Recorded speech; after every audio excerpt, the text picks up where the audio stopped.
श्री सद्गुरू ब्रह्मचैतन्य गोंदवलेकर महाराज यांचे 7 जूनचे प्रवचन. नित्यनेम म्हणजे काय? नित्यनेम म्हणजे काय? नित्याचा जो नियम तो खरा नित्यनेम होय. नित्य कोण? जो कधीही बदलत नाही तो. याचा अर्थ जो पूर्ण शाश्वत आहे तोच खरा नित्य होय. म्हणून नित्य म्हणजे भगवंत समजावा. त्याचा नियम करायचा म्हणजे काय करायचे? नियम करणे ह्याचा अर्थ नियमन करणे, निग्रह करणे, वश करून घेणे, स्वाधीन ठेवणे हा होय. आपले मन भगवंताच्या स्वाधीन करणे, त्याच्या ठिकाणी ते नेहमी ठेवणे याचे नाव नित्य नियम होय. आजच्या आपल्या मनाच्या अवस्थेमध्ये ते सर्वस्वी भगवंताच्या स्वाधीन करता येत नाही आणि देह हा जड अशाश्वत असल्यामुळे देहाने नित्य आणि शाश्वत अशा भगवंताचा नियम घडणे शक्य नाही.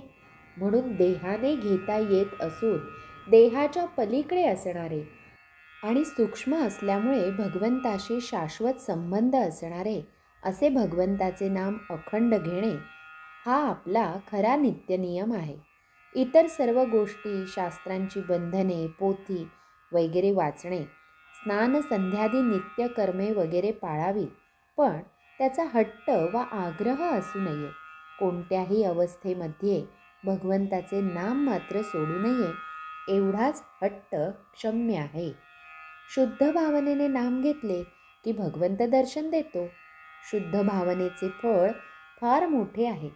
पुष्कळ वेळा गरीब आणि अशिक्षित लोकच या बाबतीत श्रेष्ठ असतात. आपण नाम घेत जावे.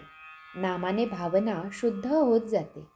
खरे म्हणजे मनुष्याला जिवंत राहण्यासाठी हवेची जितकी जरुरी असते तितकीच किंबहुना त्याहूनही जास्त जरुरी परमार्थामध्ये भगवंताच्या नामाची आहे. भगवंताच्या नामाशिवाय न राहण्याचा संकल्प प्रत्येक माणसाने केला पाहिजे.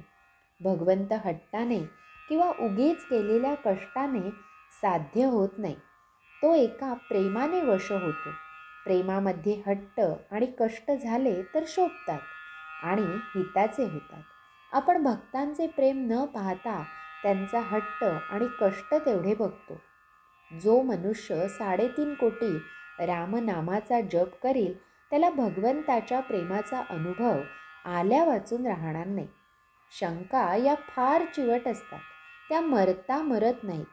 शिवाय काही शंका आचरणाने आणि अनुभवानेच नाहीशा होतात.